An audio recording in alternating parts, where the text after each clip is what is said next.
وسلم دائما أبدا على حبيبك خير الخلق كلهم. الحمد لله رب العالمين والصلاة والسلام على سيد الأنبياء والمرسلين وعلى آله وأصحابه أجمعين أما بعد. أعوذ بالله من الشيطان الرجيم. بسم الله الرحمن الرحيم. وما أصابكم من مصيبة فبما كسبت أيديكم ويعفو عن كثير. صدق الله العظيم. اللهم صل على سيدنا ومولانا محمد وعلى آلہ واصحابہ وبارک وسلم. اس وقت صرف آسام ہی نہیں اور صرف ہمارا ملک ہندوستان ہی نہیں بلکہ پوری دنیا ایک عجیب و غریب صورتحال سے دوچار ہے. تمام پریشانیوں اور تمام آفتوں کو چھوڑ کر صرف یہ ایک بیماری اور یہ ایک وائرس جو چائنا سے شروع ہوا اور دنیا کے بہت سارے ملکوں میں آہستہ آہستہ یہ پھیل گیا، یہاں تک کہ ہمارے اور آپ کے دیش اور ملک ہندوستان میں بھی یہ پہنچا. بہت سارے لوگ اس وائرس سے متاثر ہوئے اور حکومت کے رپورٹ کے مطابق 2-4 لوگوں کی اس بیماری میں وفات بھی ہو گئی. ہم اور آپ مسلمان ہیں، ہماری اور آپ کی ذمہ داری ہے کہ آنے والی ہر مصیبت اور پریشانی کا علاج قرآن و حدیث کی روشنی میں ہم اور آپ تلاش کریں. آج پوری دنیا، یہاں تک کہ جنہیں ہم اور آپ اسلامی ممالک کہتے ہیں، مسلم کنٹری، وہ بھی اس بیماری اور اس وائرس سے اتنا ڈرا ہوا ہے کہ بزنس سینٹر تو بند ہے ہی، بڑے بڑے مال، ریسٹورنٹ، ہوٹل سب کو بند کر دیا گیا. اور تعجب کی بات یہ ہے کہ مساجد پر بھی تالے لگا دیے گئے، مسجدیں بھی بند کر دی گئی. ہمارے امام صاحب نے فرمایا کہ یہاں کے کچھ لوگوں نے بھی ان کو فون کر کے پوچھا کہ جمعہ کی نماز ہوگی یا نہیں ہوگی، تو صف کیسے لگائیں گے، مل کر لوگ کھڑے ہوں گے یا ہٹ کے دور دور میں لوگ کھڑے ہوں گے. میرے بھائیوں، یہاں باتیں کہنے کے لیے بہت ہے، لیکن صرف ایک بات اچھی طرح سے ذہن میں رکھ لیجئے کہ اس طرح کی بیماری جب پھیل جائے تو ایسے موقع پر اللہ اور اللہ کے رسول صلی اللہ علیہ وسلم نے مسلمانوں کو کیا تعلیم دی، کیا سکھلایا. چنانچہ لمبی روایت ہے، لمبا واقعہ ہے، جمعے کا وقت ہے، اتنا ٹائم نہیں. حضرت عمر رضی اللہ تعالی عنہ کے زمانے میں ملک شام کے اندر طاعون کی بیماری پھیلی تھی اور جس میں ہزاروں لوگ شہید ہو گئے، حتیٰ کہ صحابہ کرام کی ایک بڑی تعداد شہید ہو گئی. حضرت انس رضی اللہ تعالی عنہ کے بارے میں آتا ہے کہ ان کی اولاد میں، صرف ان کی اولاد میں تقریباً 73 لوگوں کی موت ہو گئی. شام کے گورنر حضرت ابو عبیدہ ابن الجراح رضی اللہ تعالی عنہ وہ بھی شہید ہو گئے. حضرت معاذ ابن جبل رضی اللہ تعالی عنہ وہ بھی شہید ہو گئے. جارڈن کے قریب یا جارڈن میں ایک بہت بڑا قبرستان ہے، وہاں اس زمانے میں طاعون امواس اس کو کہا جاتا ہے. سیریا میں ایک جگہ تھا جس کا نام تھا امواس، وہاں سے یہ بیماری شروع ہوئی تھی، اس لیے اس کا نام طاعون امواس. تو اس قبرستان میں اس بیماری میں شہید ہونے والے سینکڑوں صحابہ کرام مدفون ہیں، وہاں دفن کیا گیا ہے۔ حضرت عمر رضی اللہ تعالی عنہ مدینے سے ملک شام آ رہے تھے، ان کو پتہ نہیں تھا کہ اس طرح کی بیماری پھیلی ہوئی ہے۔ جب ملک شام کے بارڈر میں پہنچنے کے قریب ہوئے، ابھی پہنچے نہیں تھے، پتہ چلا کہ یہاں طاعون کی بیماری پھیلی ہوئی ہے۔ حضرت عمر رضی اللہ تعالی عنہ نے صحابہ کرام کو لے کر مشورہ کیا کہ کیا کیا جائے، تو مختلف لوگوں نے یہ بتلایا کہ ہمیں اس کے بارے میں کچھ معلوم نہیں، اور کسی سے پوچھا تو بتلایا کچھ معلوم نہیں۔ اتنے میں حضرت عبد الرحمن ابن عوف رضی اللہ تعالی عنہ تشریف لاتے ہیں، بڑے اونچے درجے کے صحابی تھے، مسلم شریف میں تفصیل سے یہ روایت ہے۔ تو انہوں نے آ کر یہ کہا کہ میں نے اس سلسلے میں اللہ کے رسول صلی اللہ علیہ وسلم سے ایک بات سنی ہے، اور وہ بات یہ ہے کہ آپ صلی اللہ علیہ وسلم نے فرمایا کہ جب کسی علاقے میں تم کو طاعون کی خبر ملے، یہ معلوم ہو جائے کہ فلاں علاقے میں طاعون کی بیماری پھیلی ہے، تو تم اس علاقے میں مت جاؤ، اور جو لوگ اس علاقے میں رہتے ہیں وہ اپنے علاقے کو چھوڑ کر دوسرے علاقے میں نہ جائے۔ حضرت عمر رضی اللہ تعالی عنہ نے اللہ کے رسول صلی اللہ علیہ وسلم کی اس روایت کو جب سن لیا تو آپ کے ساتھ ایک بہت بڑا لشکر تھا۔ آپ نے سب سے یہ کہا کہ اب ہم ملک شام نہیں جائیں گے، یہیں سے ہم واپس مدینہ چلتے ہیں۔ تو حضرت ایک صحابی نے حضرت عمر رضی اللہ تعالی عنہ سے کہا کہ ہل تفر من قدر اللہ، کیا آپ اللہ کی تقدیر اور اللہ کے فیصلے سے بھاگ رہے ہیں؟ اگر اللہ نے آپ کی قسمت میں بیماری لکھا ہوگا تو مدینے میں جانے کے بعد بھی یہ بیماری لگ جائے گی، اگر آپ کی قسمت میں یہ بیماری نہیں ہوگی تو ملک شام پہنچنے کے بعد بھی آپ کو یہ بیماری نہیں لگے گی۔ تو کیا آپ اللہ کی تقدیر سے بھاگ رہے ہیں؟ حضرت عمر رضی اللہ تعالی عنہ نے فرمایا نعم نفر من قدر اللہ الی قدر اللہ، ہاں میں اللہ کی تقدیر اور اللہ کے ایک فیصلے سے بھاگ رہا ہوں، اور کہاں بھاگ رہا ہوں؟ اللہ کے دوسرے فیصلے کی طرف بھاگ رہا ہوں، یعنی اللہ کے رسول صلی اللہ علیہ وسلم کی حدیث پر عمل کرتے ہوئے میں یہ کام کر رہا ہوں۔ آپ نے فرمایا ہے کہ جس علاقے میں طاعون کی بیماری ہو تم اس علاقے میں مت جاؤ، اور جس علاقے میں طاعون کی بیماری ہے اس علاقے کے لوگوں کو وہاں سے نکل کر دوسرے علاقے میں نہیں جانا چاہیے۔ تو میں اس روایت پر عمل کر رہا ہوں، مجھے اللہ کی تقدیر اور اللہ کے فیصلے پر پورا وشواس اور یقین ہے۔ یہ ایک روایت ہے، اور ایک دو روایت میں آپ کو سنا دوں۔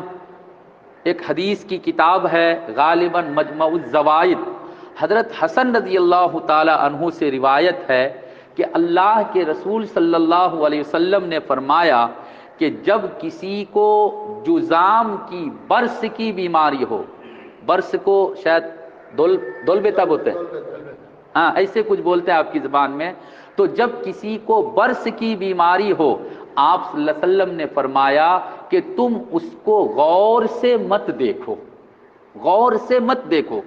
اسی طرح سے ایک روایت میں آیا کہ جب کسی کو جذام کی بیماری ہو، مجذوم ہو، اور وہ تم سے بات کر رہا ہو تو تھوڑی دوری بنا کر، یعنی اس کے پاس سٹ کر اس سے لگ کر بات نہ کرو، بلکہ تھوڑا سا ڈسٹینس اور تھوڑا سا فاصلہ رکھ کر بات کرو۔ اللہ کے رسول صلی اللہ علیہ وسلم کی خدمت میں کچھ لوگ آئے تھے بیعت کے لیے، تو اسی میں سے ایک مجذوم بھی تھا۔ مجذوم کا مطلب جس کو برس کی دولبیتا کی بیماری ہو، وہ بھی تھا۔ آپ نے تمام لوگوں کو بیعت کیا اور جس کو مجزوم جو تھا، جزام کی برس کی بیماری تھی، آپ صلی اللہ علیہ وسلم نے فرمایا کہ میں نے غائبانہ تم کو بیعت کر لیا، تم کو میرے ہاتھ پر ہاتھ رکھ کر بیعت ہونے کی ضرورت نہیں ہے۔ یہ جو اس طرح کی روایات ہے، اسی طرح سے ایک روایت میں آیا ہے فر من المجزوم کما تفر من الاسد، کہ جس کو دول بیتا کی بیماری ہو، جزام کی برس کی بیماری ہو، تم اس سے ایسا ہی بھاگو، ایسا ہی بھاگو جیسے کہ تم باغ اور شیر کو دیکھ کر بھاگتے ہو۔ ان تمام روایتوں سے یہ پتہ چلتا ہے کہ جس بیماری کے اندر پھیلاؤ کی صفت پائی جاتی ہے، یعنی ایک سے دوسرے تک متعدی اور دوسرے تک وہ بیماری پہنچ جاتی ہے، خود وہ بیماری نہیں پہنچتی ہے بلکہ اللہ تعالیٰ اس کے اندر اثر ڈال دیتا ہے، اور ایک آدمی ایک بیماری میں ہوتا ہے، دوسرا جب اس کے ساتھ رہتا ہے تو عام طور پر اس تک بھی وہ بیماری پہنچ جاتی ہے۔ اس طرح کی اگر کوئی بیماری ہو تو ہم کو اور آپ کو پرہیز کرنا چاہیے، احتیاط کرنا چاہیے۔ یہ گورنمنٹ نے جو کچھ قانون بنایا یا جو احتیاطی تدابیر بتلایا ہے، یہ کوئی شریعت کے خلاف نہیں ہے، اس پر ہم کو اور آپ کو عمل کرنا چاہیے۔ لیکن اگر شریعت کے خلاف کوئی بات ہوتی ہے تو خبردار خبردار، ہم کبھی بھی اس پر عمل نہیں کریں گے۔ یہاں ایک دو بات جو انتہائی اہم ہے وہ سمجھ لینا چاہیے۔ اب کیا ہے کہ مسلم ممالک کے اندر، بہت سارے ملکوں کے اندر مسجدوں کو بند کر دیا گیا۔ یہ بڑے افسوس کی بات ہے۔ اللہ کے رسول صلی اللہ علیہ وسلم کے زمانے میں یہ طریقہ تھا، حدیث کی کتابوں میں باضابطہ یہ باتیں ملتی ہے کہ جب کوئی پریشانی آتی تھی، جب کوئی آفت کی گھڑی آتی تھی تو صحابہ کرام دوڑ کر مسجد میں آتے تھے اور توبہ استغفار کرتے تھے، صلاۃ التوبہ، صلاۃ الحاجت یا اس طرح کی نمازیں پڑھ کر دعائیں کرتے تھے۔ لیکن بڑے افسوس کے ساتھ کہنا پڑتا ہے کہ احتیاط کو اتنا اختیار کیا گیا، اتنا زیادہ احتیاط کیا گیا کہ مسجدوں میں تالا لگا دیا گیا، نمازیں پڑھنا لوگوں نے بند کر دیا، جمعہ اور جماعت سے منع کر دیا گیا۔ یہ افسوس کا مقام ہے۔ کتابوں کے اندر لکھا ہے کہ کن کن عذر کی وجہ سے جماعت کو ترک کرنا، چھوڑنا جائز ہے، ان آزار کے اندر اس طرح کی بیماری اور اس طرح کے وائرس کی بات بالکل نہیں لکھی ہوئی ہے۔ ہم مسلمان ہیں، الحمدللہ ہمارا ایمان اللہ پر ہے، جو کچھ ہوتا ہے اللہ کی طرف سے ہوتا ہے، البتہ ہم اور آپ احتیاط کریں گے۔ احتیاط کا مطلب یہ ہے کہ جب ہم وضو کریں تو تھوڑا بڑھیا سے وضو کریں گے، کم سے کم 5 ٹائم ہم اور آپ وضو کرتے ہیں۔ اللہ اگر توفیق دے تو صابن سے بار بار ہاتھ دھو لیا کریں گے، وضو کے وقت بھی صابن کو یوز کر کے آیا کریں۔ اسی طرح سے نماز کا وقت تھوڑا مختصر کر دیا جائے، اذان کے فوراً بعد 2-4 منٹ کے بعد جماعت کھڑی ہو گئی اور جماعت پڑھ کے، نماز پڑھ کے سب لوگ اپنے گھروں کو چلے گئے۔ سنت اپنے گھر سے پڑھ کر آئیے، اپنے گھر میں جا کر سنت پڑھیے۔ اگر کسی کو کھانسی کی بیماری ہے، زکام کی بیماری ہے، ایسے لوگوں کو مسجد میں آنے سے تھوڑا احتیاط کرنا چاہیے، لیکن اللہ کے واسطے اپنی مسجدوں کو کبھی بھی بند مت کیجیے گا، بالکل بند مت کیجیے گا۔ ایسا نہ ہو کہ یہ حکومت کا عالمی اور دنیاوی سطح پر اسلام دشمن طاقتوں کا کوئی پلان ہو اور اس بہانے سے مسلمانوں کی مساجد کو بند کرنے کا منصوبہ بنایا جا رہا ہو سکتا ہے، یہ کوئی ضروری نہیں، یہ ایک شک کی بات ہے، ہو سکتا ہے ایسا بھی ہو۔ ایک بات۔ دوسری بات یہ ہے کہ ایسے موقع پر خاص طور پہ قرآن و حدیث کی روشنی میں عام طور پر جو مصیبتیں آتی ہے، بیماریاں آتی ہے، یہ ہمارے اور آپ کے گناہوں کی وجہ سے آتی ہے، ہمارے اور آپ کے گناہوں کی وجہ سے آتی ہے۔ ہم کو اور آپ کو توبہ استغفار کا اہتمام کرنا چاہیے، کثرت سے استغفار پڑھیے۔ کچھ بزرگوں نے ایسے موقع پر کچھ دعائیں پڑھنے کی تلقین کی، تاکید کی ہے، ان دعاؤں کا بھی ہم اہتمام کریں۔ ایک تو استغفار ہے، ایک بسم اللہ الذی لا یضر مع اسمہ شیء فی الارض ولا فی السماء وہو السمیع العلیم، یہ حدیث کی دعا ہے، اس کو بھی صبح و شام کثرت سے پڑھا کریں۔ اسی طریقے سے حسبنا اللہ ونعم الوکیل، حسبنا اللہ ونعم الوکیل، حسبنا اللہ ونعم الوکیل، یہ دعا پڑھیں۔ لا الہ الا انت سبحانک انی کنت من الظالمین، آیت کریمہ کا ورد کریں۔ اسی طرح سے ایک دعا ہمارے بڑے بزرگ نے بتلایا، اللہم ارفع عنا البلاء والوباء، اے اللہ آپ ہم سے اس بلا کو، اس وبا کو، اس بیماری کو، اس وائرس کو اے اللہ ختم کر دیجئے۔ اللہم ارفع عنا البلاء والوباء، یہ بھی ایک دعا ہے، اس کو بھی پڑھیے۔ معوذتین یعنی قل اعوذ برب الفلق پوری صورت، اور قل اعوذ برب الناس یہ پوری صورت جتنا زیادہ پڑھ سکتے ہیں پڑھتے رہیے۔ خاص طور پہ اللہ سے دعائیں کیجئے۔ یاد رکھیے یہ ایک معمولی اللہ کی پکڑ ہے، اس ایک چھوٹی سی پکڑ نے دنیا کی بڑی بڑی طاقتوں کو گھٹنا ٹیکنے پر مجبور کر دیا۔ جن کو اپنی ٹیکنالوجی پر غرور تھا، جن کو اپنے سائنس ڈیولپمنٹ پر غرور تھا، سائنسی ترقی پر غرور تھا، آج وہ بے بس ہے، وہ پریشان ہیں۔ اٹلی کے اندر کتنے لوگ مر گئے، چائنا کے اندر کتنے لوگ مر گئے، ایران کے اندر کتنے لوگ مر گئے۔ ہمارے ملک میں یہ وائرس اور یہ بیماری نہیں تھی، لیکن یہاں پر بھی یہ بیماری آ گئی۔ ہم سب کے سب اللہ سے کثرت کے ساتھ توبہ استغفار کریں، اور ظالموں کو چاہیے کہ اب کم سے کم سبق لے، ظلم کرنا بند کرے۔ اللہ ظالموں کے ظلم کو برداشت نہیں کرتا ہے، یہ میں نے بار بار کہا ہے۔ ہر کوئی ظلم کرنے سے باز آئے، گناہوں سے بچے، اور کثرت سے توبہ استغفار کا اہتمام کرے۔ اور پھر میں کہتا ہوں اللہ کے واسطے، ایک غلطی تو میرے خیال سے مدرسے والوں نے جلد بازی میں فیصلہ لے کر کیا۔ بچوں کا، طلبہ کا، مدرسے کا کتنا نقصان ہوا، کتنا نقصان ہوا۔ کم سے کم پریکھا تھا، ایگزام تھا، وہ ایگزام ہو جاتا 2-3 دن کے اندر، اس کے بعد مدرسوں کو بند کر دیا جاتا۔ لیکن بڑی جلدی میں اکابر نے جو بھی کیا، اس پر تو آمنا صدقنا ہی کہنا چاہیے، مگر میرے خیال سے 1-2 دن میں پریکھا ایگزام لے کر مدرسہ بند کیا جاتا تو بچوں کو ٹینشن بھی نہیں ہوتا، اور سارے بچے آزادی سے اپنے گھر میں جا کر چھٹی گزارتے۔ اب تمام کے تمام طلبہ، اساتذہ بھی پریشان ہیں۔